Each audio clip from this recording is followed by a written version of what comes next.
Olá, sejam todos muito bem-vindos à Associação Centro Espírita Amor e Instrução.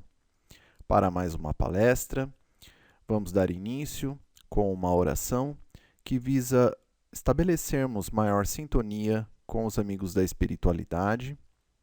Sendo assim, rogamos ao Mestre Jesus que nos ampare, que nos intua, para que possamos retransmitir tudo aquilo que, através da sua misericórdia, nos foi concedido para a nossa própria melhoria. Pedimos aos benfeitores espirituais que possam nos ajudar a esclarecer sobre a ótica da doutrina espírita o assunto de hoje, que é sempre de extrema relevância. Nós agradecemos antecipadamente a Deus por atender mais um pedido nosso. Que assim seja, graças a Deus e graças a Jesus. Muito bem, hoje nós vamos tratar de um assunto de extrema relevância, como todos os outros, né? Mas eu acredito que esse em particular, ele tem algo especial, porque ele é pouco tratado, geralmente, nas exposições doutrinárias, pelo menos do que nós temos acompanhado até hoje. E refere-se ao auto-perdão. Então, muito se fala sobre o perdão para o outro, né, para o próximo, mas e o auto-perdão? Será que ele está dentro das leis de Deus? Nós devemos nos auto-perdoar pelos equívocos, pelas infrações que nós cometemos? Então, nós vamos tentar falar um pouco daquilo que nós estudamos até o momento, dentro da doutrina espírita, sobre o assunto. E começamos sempre com uma questão, né? O auto-perdão, ele é uma criação direta de Deus? Quando Deus, digamos, instituiu a vida tal qual a conhecemos, não somente no sentido material, mas em todas as suas implicações morais, de leis, de cálculos, enfim, tudo que existe, né? Envolve também o termo auto-perdão. O que ele significa também está dentro dessa criação. E aí perguntamos, ele vem de Deus, o auto-perdão? Após nós efetuarmos um breve estudo, né, e reflexão, nós percebemos que sim, o auto-perdão, ele está contido em Deus. Por quê? Se nós formos reparar, por exemplo, no perdão do próximo ao próximo, que é uma das leis divinas, que Jesus nos deixou bem claro, né? Que deveríamos perdoar o nosso próximo quantas vezes fossem necessárias. Através da máxima, perdoareis não somente 7 vezes o seu próximo, mas 70 vezes 7 vezes, ou seja, termina com vezes. Então não existe limites, né? Não é um número fechado a quantidade de vezes que nós temos que perdoar o nosso próximo. Então, o perdão, ele é uma expressão do amor, uma lei divina. Logo, o auto-perdão não pode ser diferente, porque recai num outro ensinamento de Jesus, que é o seguinte: amai a Deus sobre todas as coisas e ao próximo como a ti mesmo. E aqui frisamos então o a ti mesmo. Por quê? Ora, se amar ao próximo significa perdoá-lo também, como uma das expressões do amor, logo, se eu devo me amar também, então é também necessário que eu aplique o perdão para mim mesmo. Porque senão eu não vou estar cumprindo essa outra determinação, né, divina, da lógica de Deus. Até mesmo porque Deus sabe que todos nós somos seres falíveis, os seus filhos. Claro, em rumo a uma perfeição relativa, cada vez maior, mas que nesse processo, nesse caminhar, é natural que se cometam equívocos. Então, logo, sim, o auto-perdão, ele é, digamos, de origem divina. Ele está nas leis de Deus. Mas como distinguir se ele não é uma criação do homem de Deus, né? Ou seja, do Filho de Deus? Porque muitos poderiam, digamos, usar de subterfúgio do auto-perdão para tentar se safar, digamos assim, dos seus equívocos, né? Será que ele é mesmo uma criação de Deus? Ou seja, está instituído na vida tal qual Deus criou o auto-perdão? Como que nós vamos distinguir se ele não é uma criação do homem, digamos, filho de Deus, ou de Deus ele próprio? Ora, para fazermos essa distinção, nós temos que procurar a causa. E qual a causa do auto-perdão? E o reflexo dessa causa para nós, senão um bem-estar, um alívio, uma disponibilidade maior para que nós continuemos a nossa existência. Então, logo, se esse agente causador, que é o auto-perdão, nos possibilita uma benfeitoria, logo então ele é de Deus. Ele está nas leis de Deus. Então, novamente, afirmamos que o auto-perdão ele está nas leis de Deus. Por isso que o espírito Joana de Ângeles, através da psicografia do médium baiano Divaldo Pereira Franco, nos coloca a seguinte máxima, né? Todos podem errar. E isso acontece a miúde. Claro, estamos todos evoluindo. Tendo o dever de perdoar-se. Olha só que interessante. O espírito de Joana de Ângeles não coloca apenas como uma possibilidade, mas um dever, né? É até superior. E nós vamos ver o porquê mais adiante, o porquê dessa colocação, né, como um dever. Não permanecendo no equívoco, ao tempo em que se esforcem para reparar o mal que fizeram. Ou seja, é um dever nos perdoar, porém, não permanecendo no equívoco. Justamente para que as pessoas, né, os espíritos, estejam eles encarnados ou desencarnados, passem a utilizar o auto-perdão como um método de escusa para, digamos, continuar cometendo equívocos. Bom, já que eu posso me auto-perdoar, né, até mesmo um dever, então tudo bem, vou continuar aqui efetuando as minhas barbaridades que sem problemas. Não é bem assim. Não é isso que se quer dizer, né? E o espírito Joana de Ângeles deixa bem claro, não permanecendo no equívoco. E o próprio Cristo também, né, nos dá, digamos assim, nos sedimenta que nós não...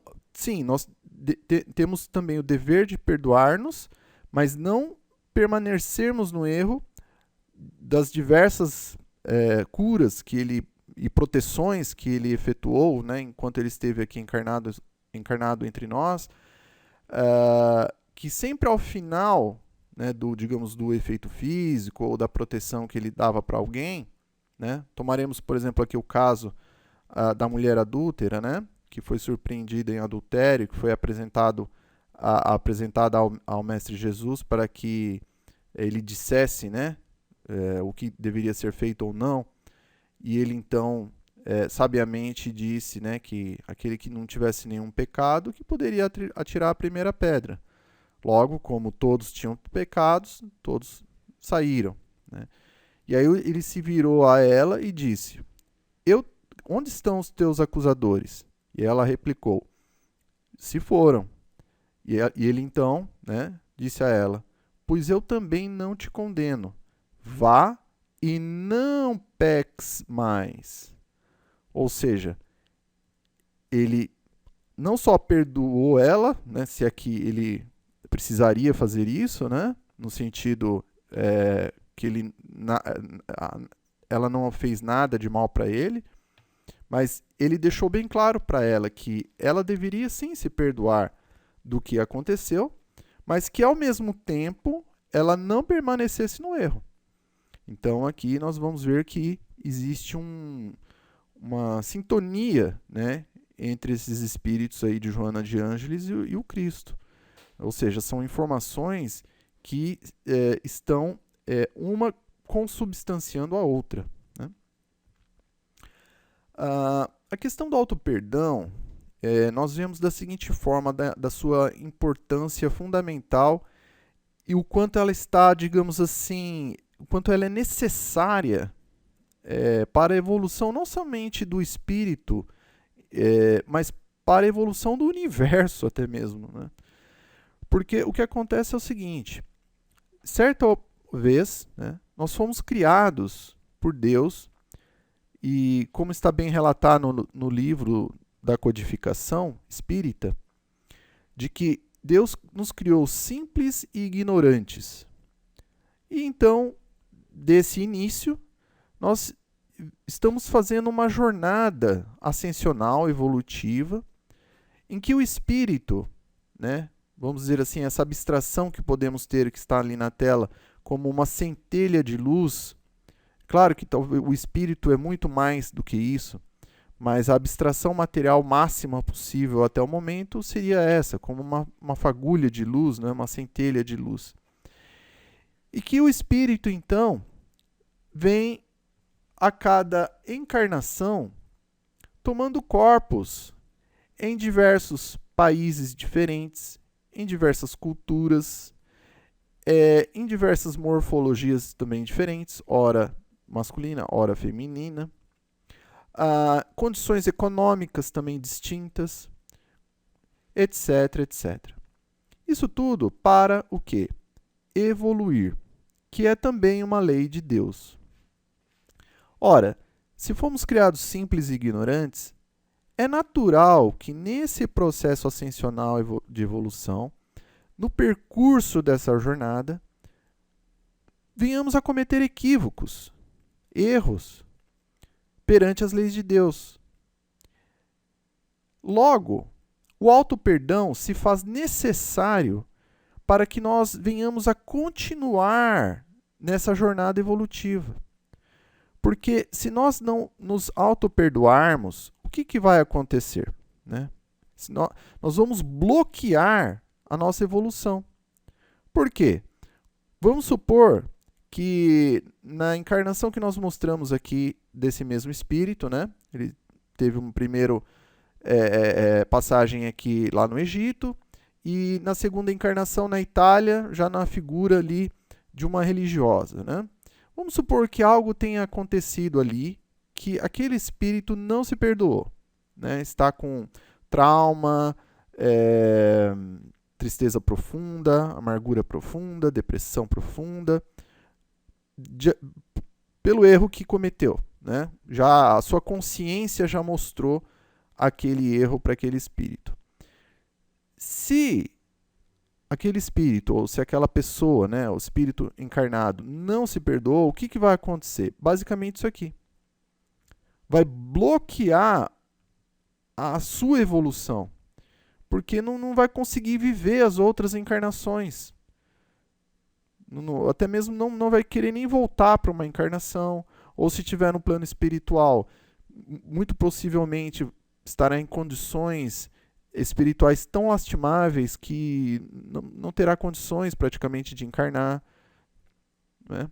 Ou se reencarna de repente, não estou dizendo que é uma constante, mas que pode acontecer, e em muitos casos acontece, de reencarnantes que acabam se suicidando, né? Porque embora o esquecimento do passado se faça, né, através do corpo físico novo, o espírito ainda está ali, né, e tem consciência. Então acaba, às vezes, indiretamente, né, aquela tristeza que não se sabe de onde é, senão justamente essa lembrança do passado, dos crimes cometidos, e e de todo aquele sentimento, né, que traz. Então, ou seja, o problema da falta do auto-perdão, ao nosso ver, uma implicação muito grave é essa, que nós, se não aplicarmos o auto-perdão, nós estamos bloqueando a nossa evolução e, consequentemente, a evolução do universo, porque o universo ele se constrói através da criatura. Logo, se a criatura não está em expansão, né, crescendo intelectualmente, moralmente, para melhorar cada vez mais o universo e até mesmo receber as criaturas novas que Deus vem criando, como Jesus mesmo nos ensinou também, né? Deus continua trabalhando e eu também, ou seja, Deus nunca parou de criar. Então, logo, consequentemente, nós é que seríamos os tutores das novas criações que Deus tem feito agora, nesse exato momento. Então, ou seja, se nós bloqueamos, então, nós estamos causando um problema também, né? Mas aí vem a seguinte pergunta. Mas não tem uma outra passagem que o Cristo ele disse o seguinte: sede, pois, severos para convosco, indulgentes para com os outros. E agora, hein? Essa afirmativa também está lá no livro O Evangelho segundo o Espiritismo, né? E fica então essa questão, mas e agora? Ora, se Jesus disse para que fôssemos severos para conosco, ele não está dizendo que nós então não devemos nos auto-perdoar? Não é um paradoxo? E agora, como é que resolve essa questão, né? E nós vamos explicar que o próprio Cristo, ele vem nos elucidar sobre o que ele quis dizer sobre sermos severos para conosco mesmo, em primeiro lugar. O que ele quis dizer foi o seguinte, ó, está lá naquela outra passagem em que ele é questionado, né, por uma pessoa que, na verdade, havia dito a ele, bom mestre, né? Ele usou esse termo, bom mestre, né? Que devo fazer para adquirir a vida eterna? E aí que o Cristo responde, né, a esse interlocutor, dizendo o seguinte, por que me chamais bom? Bom, só Deus o é. Então aqui vem a explicação do porquê ele usou o termo severos para conosco, né?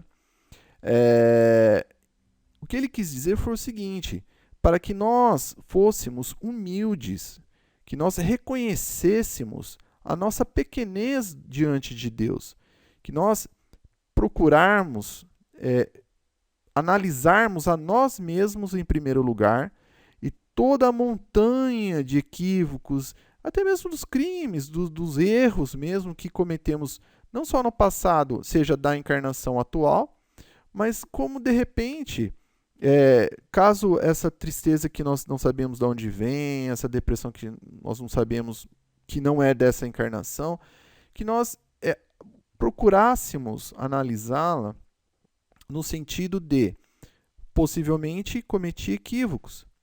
Mas o importante é que eu me conheça, saiba que eu sou uma pessoa que tem propensões a determinados equívocos, mas que quero me melhorar e que preciso da ajuda de Deus para que isso se concretize.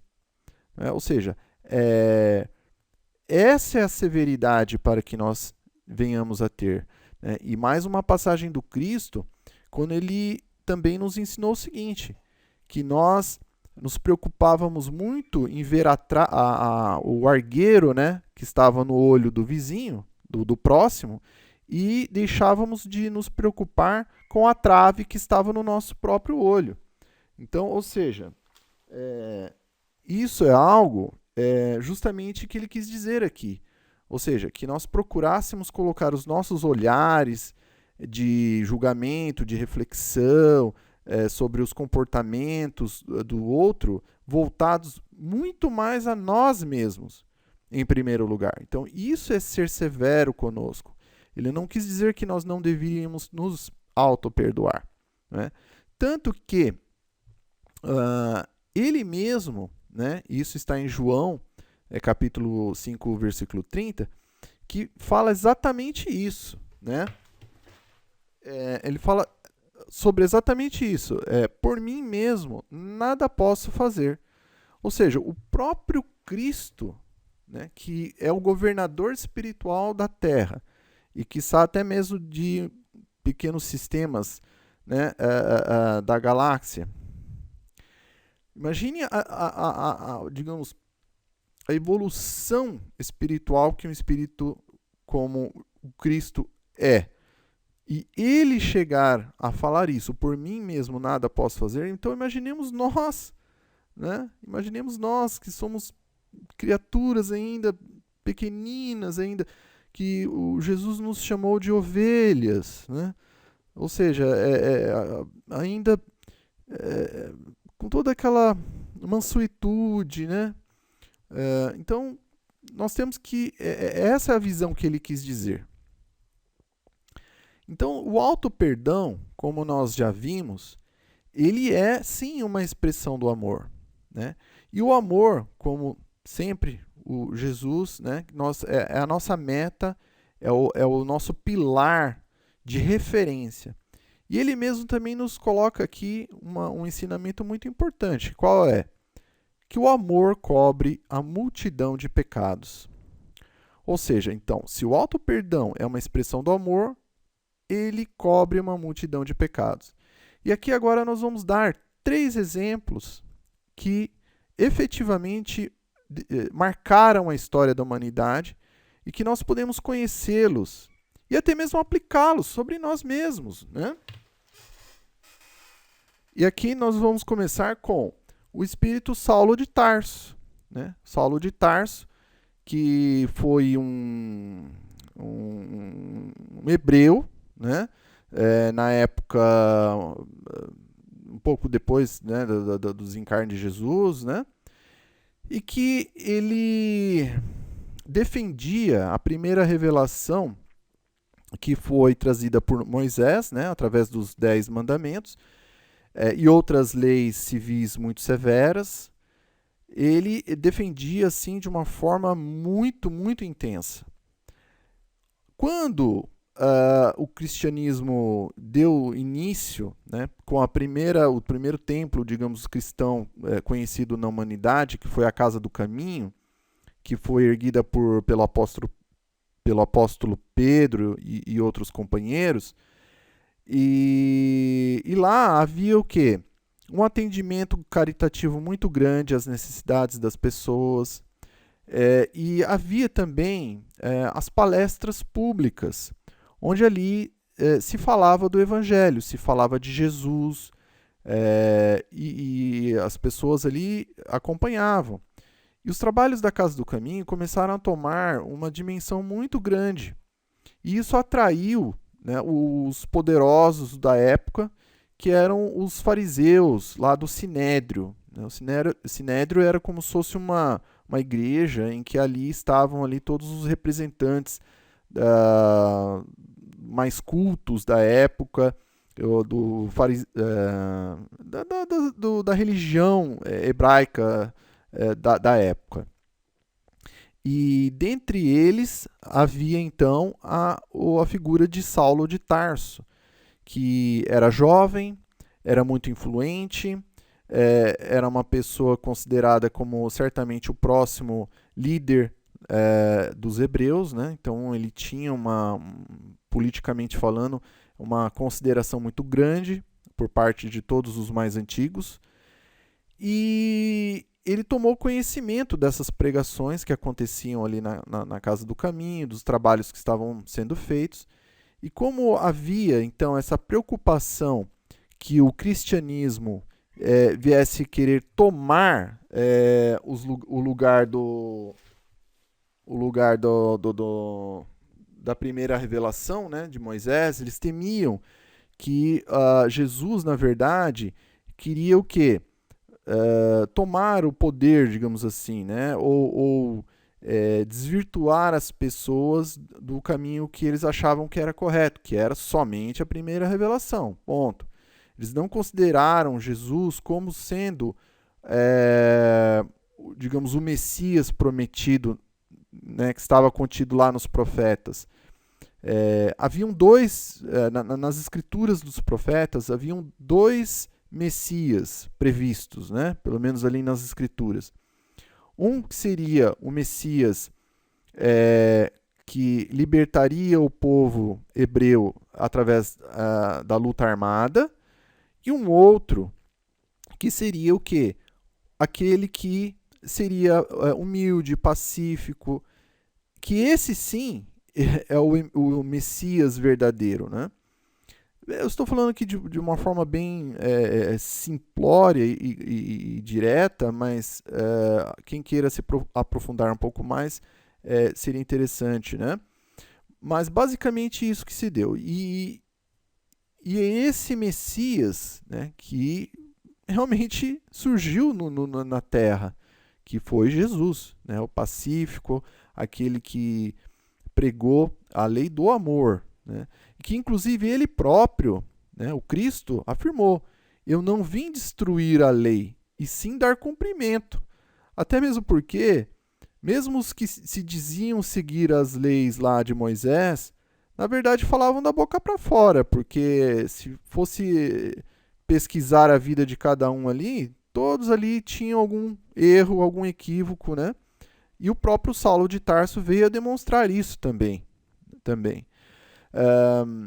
Mas, então, retornando aqui à situação, Saulo ficou sabendo, e na Casa do Caminho tinha um grande cristão, né, que tinha uma eloquência muito grande, que se chamava Estevão, que falava muito profundamente sobre Jesus, e sendo que ele nunca houvera conhecido o Cristo quando encarnado. E Saulo, então, né, conhecendo então esse homem que era cheio de fé, né, e do Espírito Santo, no sentido da profundidade com que ele falava do Evangelho e do Cristo, ele então mandou prender o Estevão, né, e levou ele até o Sinédrio para que ele fosse interrogado, para que ele fosse humilhado, e muito o contrário aconteceu, né? O Estevão ali no Sinédrio, ele fez explanações extremamente profundas e verdadeiras, pautadas no Evangelho de Jesus, né, nas leis de Deus. E recebeu, né, como recompensa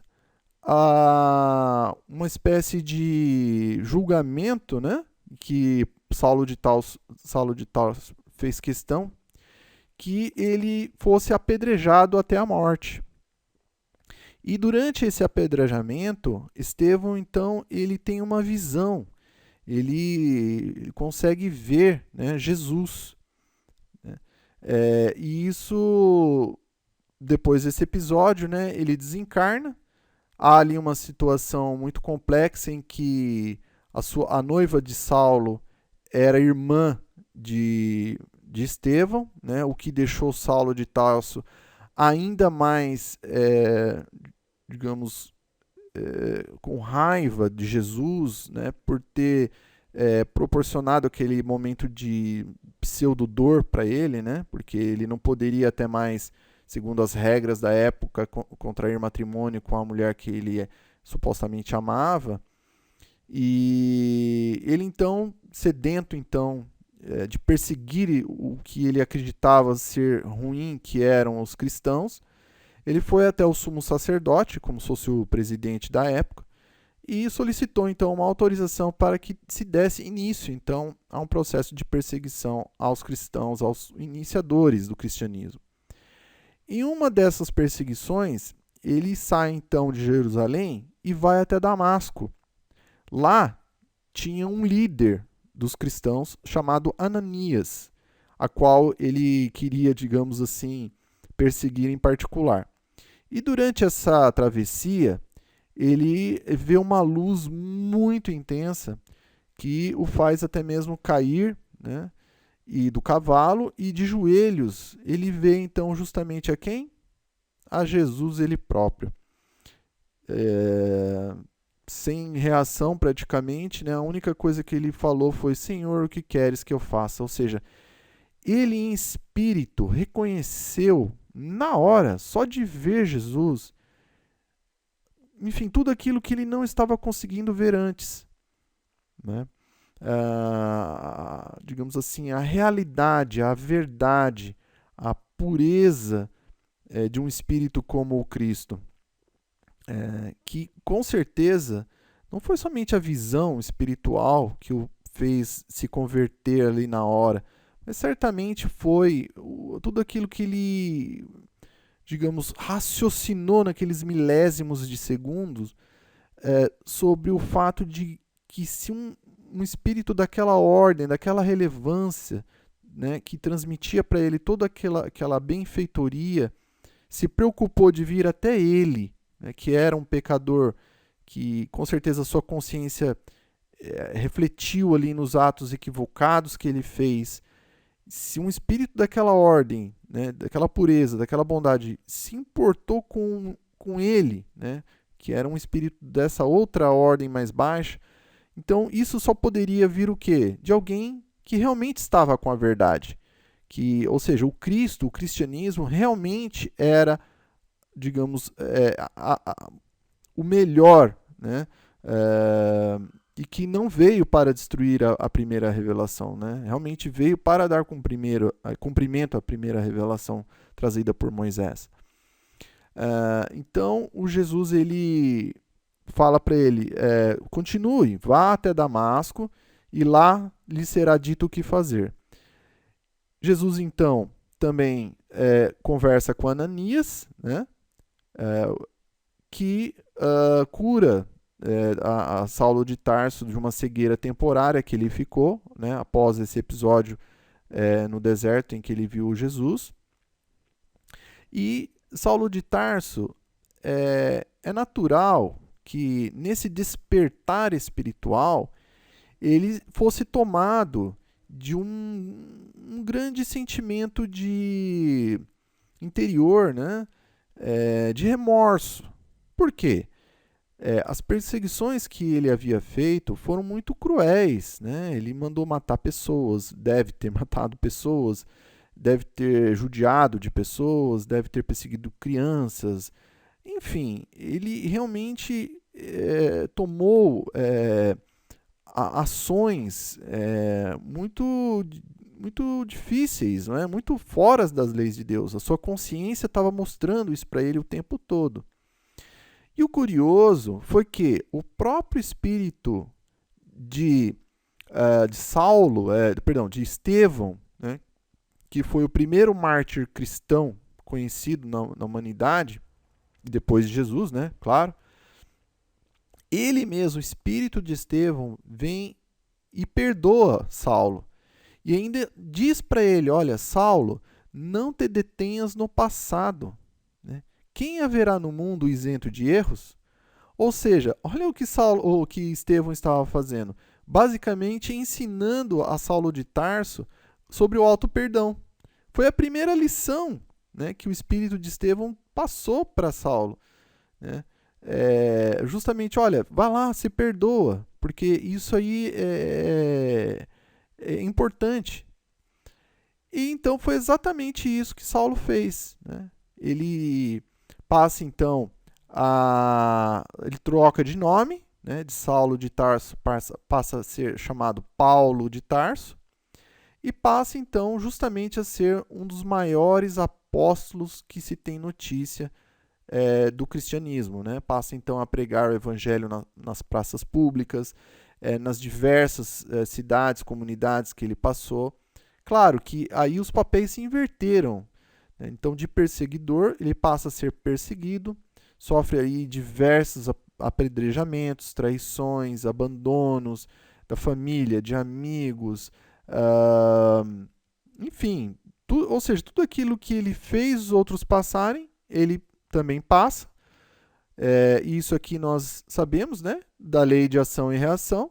Então, ou seja, o simples fato de nos arrependermos e começarmos a trabalhar com o Cristo não significa que vai apagar tudo aquilo que nós venhamos a cometer de equívoco, mas certamente vai nos auxiliar a suportar não somente as expiações daquilo que plantamos, mas principalmente digamos, a fazermos um novo plantio de uma nova colheita, já agora diferente, né? Boa, para nós e para o próximo. E Paulo de Tarso, então, e na sua última prisão em particular, ele passa então a ditar as cartas, né, que são escritas e que deixaram aí todo um legado, né, para a humanidade, sendo considerado inclusive um dos maiores cristãos, se não um dos maiores, certamente, né? Até que ele foi condenado à morte, e assim que se cumpre, né, essa pena de morte, ele então tem uma visão, né? Aí já, claro, o espírito dele, né, porque o corpo já tombou no chão, desfalecido, em que o próprio Jesus vem até o espírito de Paulo de Tarso, né, dizendo o seguinte: sim, Paulo, sê feliz, vem agora aos meus braços, pois é da vontade de meu Pai que os verdugos e os mártires se reúnam para sempre no meu reino. Então, olha só que exemplo magnânimo, né? Jesus, novamente, não só consubstancia o perdão dele para Paulo, como ainda dá uma outra lição. Olha, vem, ou seja, se auto-perdoe, porque é justamente isso que o Pai quer, né?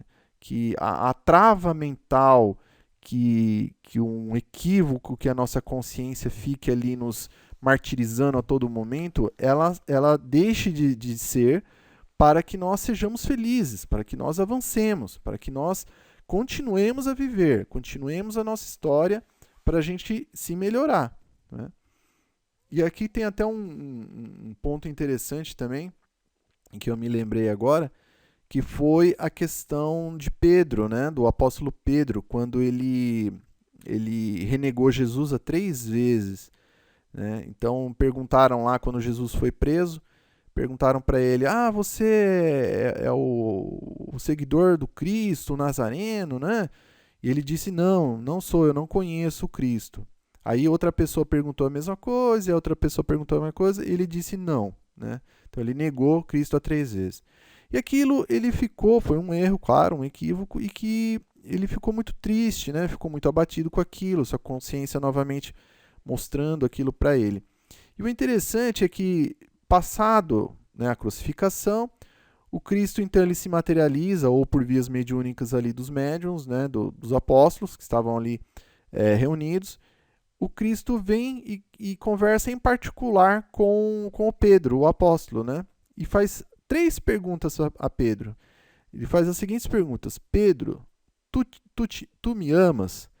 E aí, Pedro: sim, mestre, claro que eu te amo.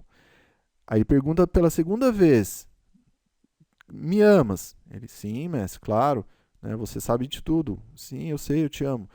E perguntou uma terceira vez, né?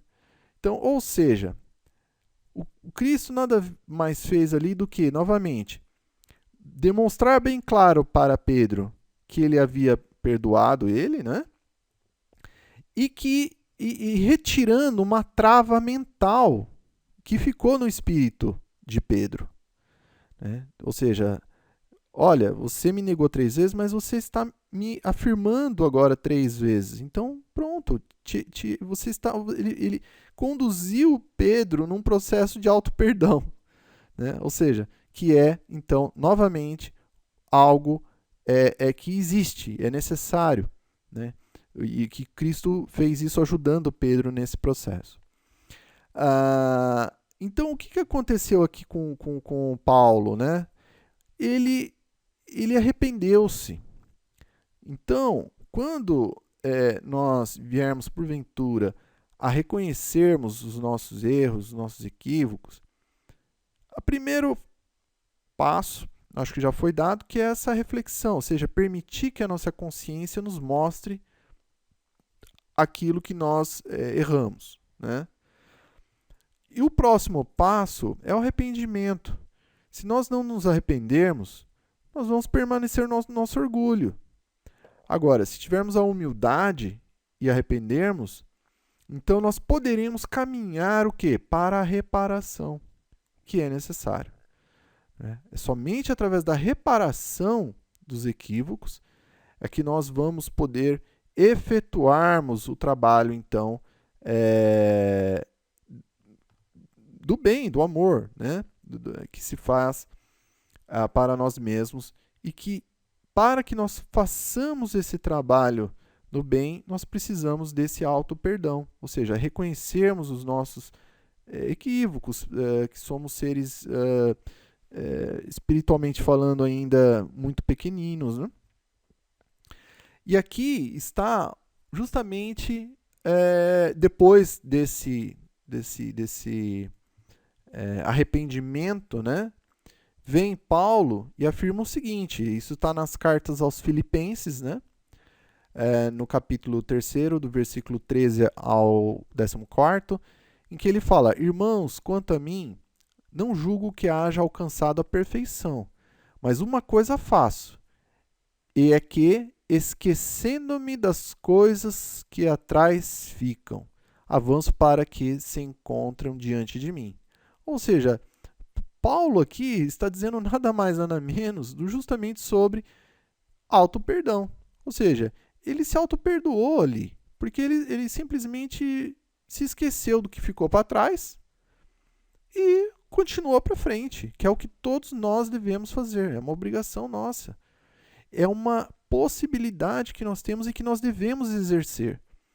Então, aqui, se há alguém escutando e vendo essa palestra aqui, esteja passando por um momento assim, então saiba você, meu irmão e minha irmã, de que você não só tem esse direito, né, de ser feliz se auto-perdoando, seja do que for. Né? É até mesmo um dever seu realizar isso. Claro que não utilizar isso como, ok, ótimo, então me auto-perdoei, vou equivocar ali novamente. Não, não é isso. Mas é nós nos auto-perdoarmos para nós iniciarmos a reparação que todos nós podemos fazer. Mas aí os mais exigentes poderiam dizer assim, mas foi fácil, né, pro Paulo, né, porque ele viu Jesus pessoalmente. Poxa, Jesus não veio para mim pessoalmente, né, assim como foi o caso do apóstolo Paulo, né. Agora, a gente se esquece o seguinte, será que isso realmente importa? Não teve muitos outros espíritos, né, que estavam ali encarnados também na época em que Jesus esteve aqui na Terra, que tanto viram Jesus quanto conversaram com ele, ou de repente até receberam uma explanação dele ou uma cura dele, e nem por isso se transformaram interiormente?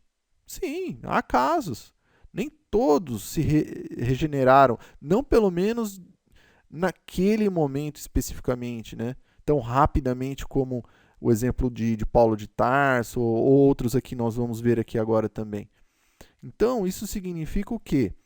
Que o simples fato de ver a Jesus, ele como espírito ou ele como encarnado, isso necessariamente não transforma, porque nós estaríamos então, se isso fosse uma constante, né, nós seríamos uma espécie de máquinas, né? Então, ou seja, programada por um espírito superior maior ali que automaticamente, só por estar perto fisicamente, já modificaria. Né? E o nosso livre-arbítrio, onde estaria?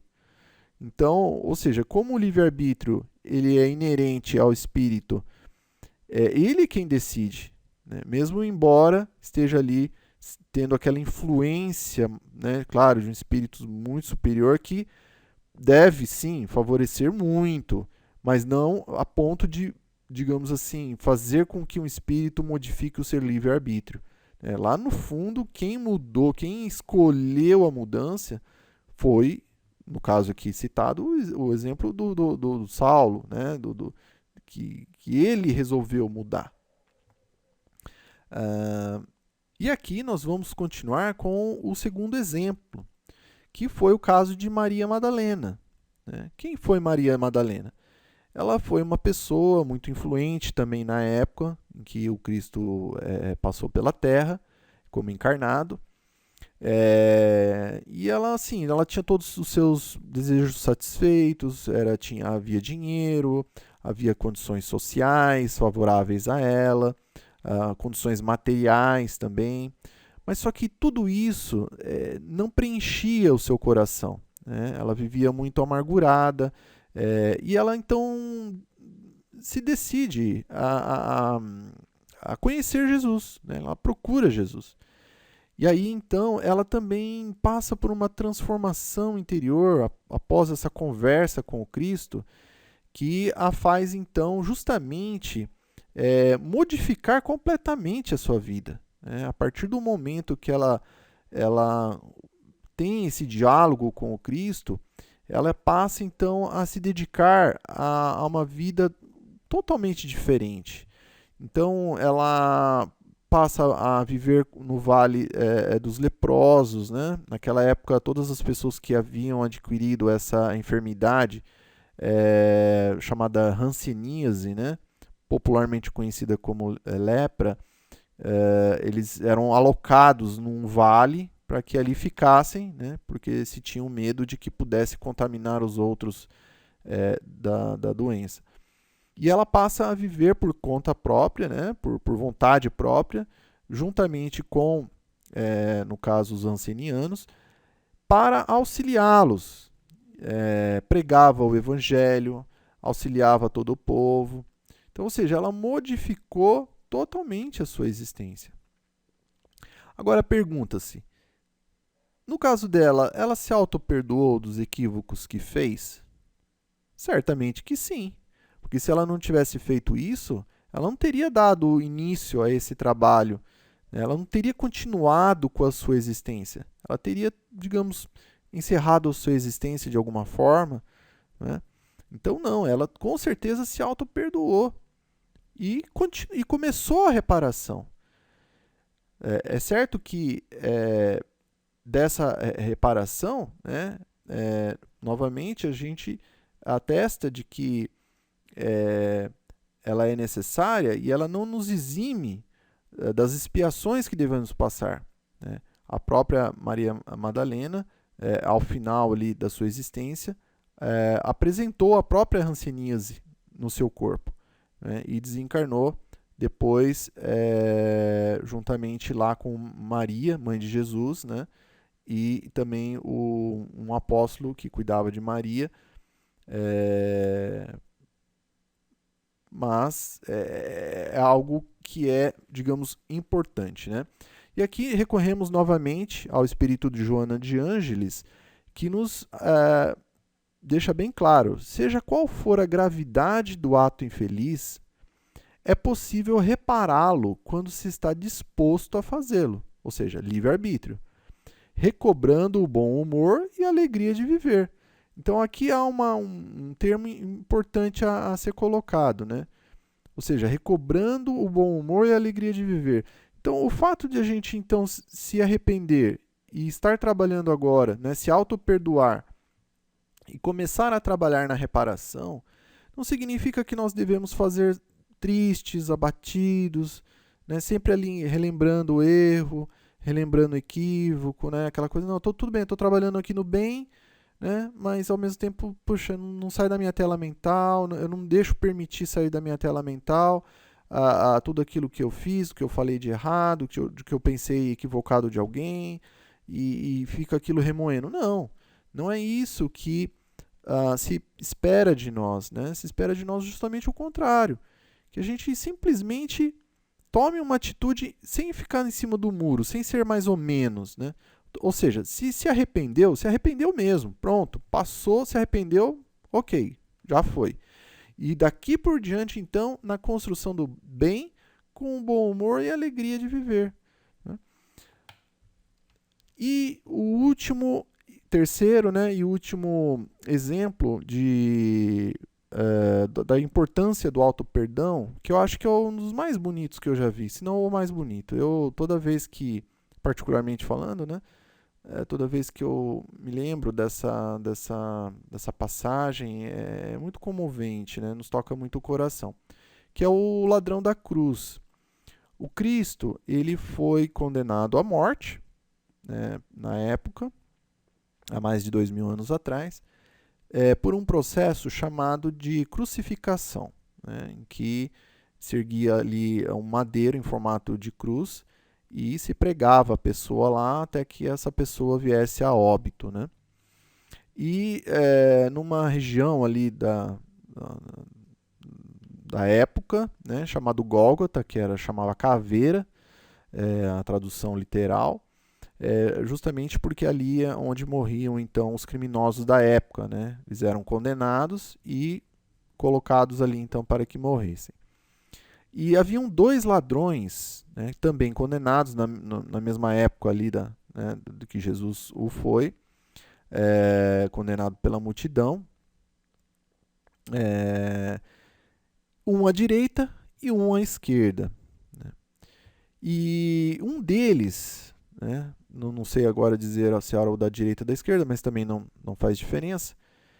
Ele blasfemava contra Jesus, dizendo: olha, se você realmente aí é o Cristo, né, o Todo-Poderoso, né, Filho de Deus, como estão dizendo por aí, né, o Messias prometido e tal, então, poxa, salva-se a ti mesmo e salva a nós, né? Ou seja, mostra o teu poder paranormal, superior aqui e nos tire dessa situação, né? Esse malfeitor disse isso, né? Ou seja, ele estava ali ainda, mesmo naquela condição, prestes a desencarnar, né, de uma forma dolorosa, ainda teve tempo para o orgulho, né, para o sarcasmo.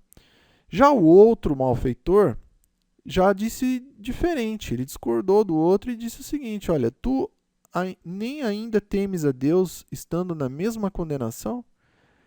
E nós, na verdade, com justiça, porque recebemos o que nossos feitos mereciam. Ou seja, ele reconheceu o erro, tanto dele quanto do outro, né? Do outro malfeitor, mas reconheceu também que Jesus nada havia feito de mal. Ou seja, era um inocente que estava ali, né? E aí ele vira-se então para o Cristo e diz o seguinte, né? Senhor, lembra-te de mim quando entrares no teu reino. E aí que Cristo então responde para ele, né? Em verdade te digo que hoje estarás comigo no paraíso, né? Isso está em Lucas capítulo 23, versículo 39 a 43. Então, ou seja, né, que passagem mais linda, né? Primeiro, acho que desse espírito, né, que no final da sua existência, né, ele reconhece os equívocos que fez durante a encarnação e com humildade vira-se, né, então ao Cristo, né, e reconhece e pede como se fosse um perdão, né, em formato de um perdão. Olha, lembra-se da gente, né, não esquece da gente não. Eu preciso de Deus, eu preciso de você, não é? Que é representante, né, de Deus perante a humanidade, né? Ou seja, tudo que você representa, tudo que você ensinou, né? E aí Cristo novamente, né, ele dá uma mensagem de que, olha, claro, você está perdoado e se perdoe, né, porque você estará comigo no paraíso, né? Então, ou seja, mais uma vez, mais um exemplo, né, da importância do auto-perdão, né? Até mesmo porque o próprio ex-malfeitor aqui, será que ele também não se auto-perdoou, né, nesse momento, né, também?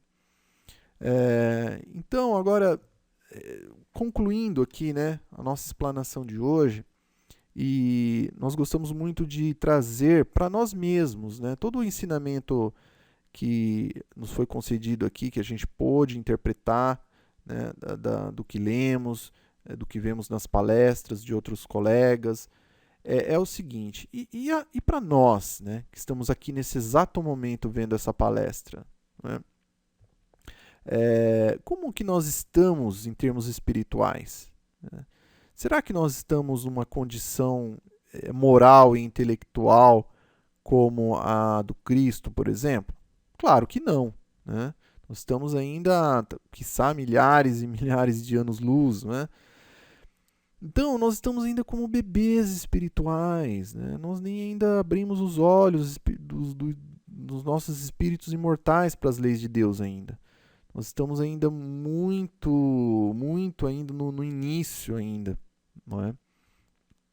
Por que nós dizemos isso?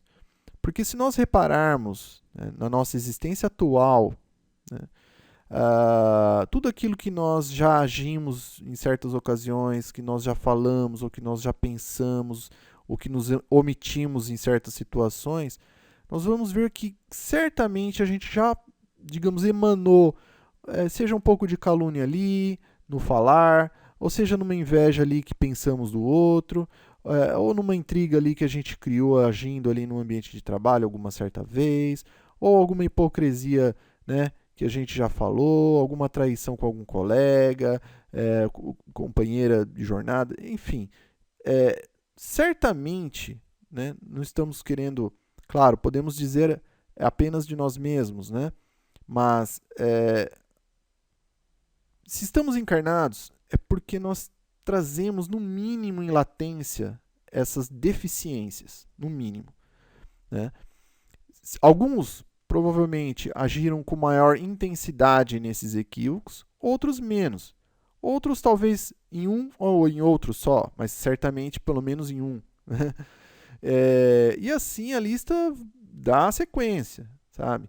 Então, se nós repararmos muito na nossa existência, certamente em alguma ocasião dessa atual, sem contar nas passadas, nós já, digamos assim, refletimos a nossa condição inferior, né?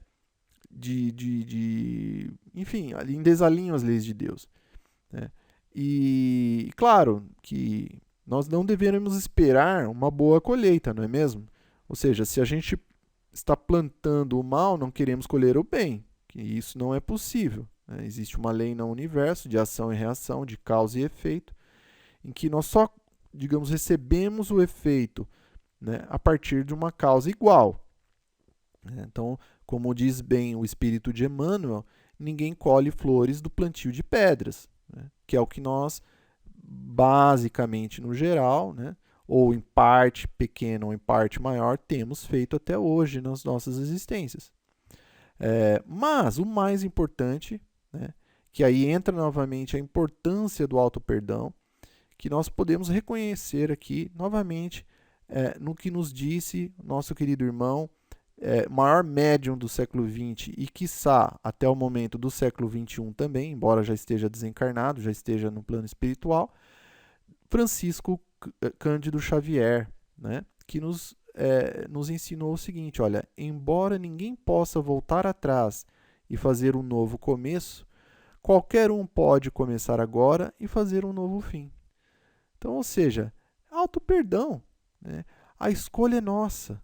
A gente pode fazer essa escolha a qualquer momento e cabe simplesmente a nós decidirmos pela nossa vontade, né? Então, deixarmos o passado, né? Ou seja, a gente realmente não consegue materialmente, não existe uma máquina do tempo, né? E é impossível isso acontecer, né? Porque nós acreditamos muito particularmente de que dois corpos não podem ocupar o mesmo espaço no mesmo lugar no espaço, né? Isso é uma realidade material, então, ou seja, não há possibilidade, né, de um retorno no passado, mas nós podemos começar agora e fazermos um novo fim, que é o que realmente importa, né? Que é o que realmente importa. Então, começarmos agora, né, a tentarmos nos melhorar, porque o Cristo e Deus, eles não nos exigem, digamos assim, a transformação pronta do dia para a noite. Não. Até mesmo porque é impossível, na natureza nada dá saltos. Mas o mais importante é se colocar em direção e permanecer nessa direção o quanto for possível. Poderá haver tropeços, é natural, mas que se cair, né, como novamente o Espírito de Emmanuel nos fala, se cair, que caia para frente. Né? Ou seja, se tropeçar, que tropece andando para frente. Né? Ou seja, evoluindo, crescendo, né, se melhorando. Né? E fiquemos então aí com Chico Xavier, nessa belíssima mensagem para nós, consubstanciando, né, não somente o direito, mas o dever que nós temos em nos auto-perdoarmos. E através justamente do auto-perdão, então, para que a gente quebre essas amarras mentais que ficam nos nossos espíritos toda vez que a gente reconhece uma atitude equivocada para com o nosso próximo, seja ele um familiar, seja ele um amigo, seja ele uma companheira ou um companheiro, enfim, para quem for, né? Então, auto-perdão, para quebrarmos então essas amarras mentais e sermos felizes, né? Que é o convite de hoje. Então, o convite de hoje é esse, nossos irmãos e irmãs. Auto-perdão, tá? Que é felicidade e que é direito de todos nós. Então, desejamos muita paz para todos. Agradecemos, né, que tenham aqui visto essa palestra até esse momento. Pedimos aí perdão por algum equívoco. Vamos dar pequenos recadinhos, né, para terminarmos aqui. A bibliografia, sempre o Evangelho segundo o Espiritismo, que é a nossa base fundamental. As imagens utilizadas aqui nessa apresentação dessa palestra, elas foram baixadas da internet, consideradas de uso de direito autoral gratuito. Caso alguém encontre alguma que não seja, por favor, nos avise no e-mail. Também, caso alguém encontre algum erro gramatical, algum equívoco, também possa nos enviar nos e-mails que aparecem na tela, né? Entre outras mensagens também, podem nos encaminhar ali no e-mail. E por fim, recomendamos alguns palestrantes que estão disponíveis no YouTube, né, que acreditamos que nos tragam, né, um conhecimento doutrinário dentro do espiritismo relevante. Pedimos perdão aí caso algum palestrante não esteja ainda relacionado aqui conosco, é porque nós não o conhecemos, tá? Mas se nós conhecermos após uma análise desse conteúdo, se ele for validado, certamente ele estará sendo incluso aqui na nossa relação, tá bom? Para finalizarmos então, vamos fazer uma oração final. Convidamos a todos a estarem conosco, reunidos em pensamento, em sentimento, para agradecermos a Deus por mais essa oportunidade que nos deu, agradecermos aos espíritos benfeitores, aos nossos guias, protetores, pelo auxílio, pela proteção, e rogando, né, ao Jesus que possa nos permitir estar numa próxima oportunidade, repassando aquilo que nos foi concedido para a nossa própria melhoria, através de uma outra palestra gravada e disponibilizada para os nossos irmãos e irmãs. Agradecemos do fundo dos nossos corações e que assim seja, graças a Deus e graças a Jesus.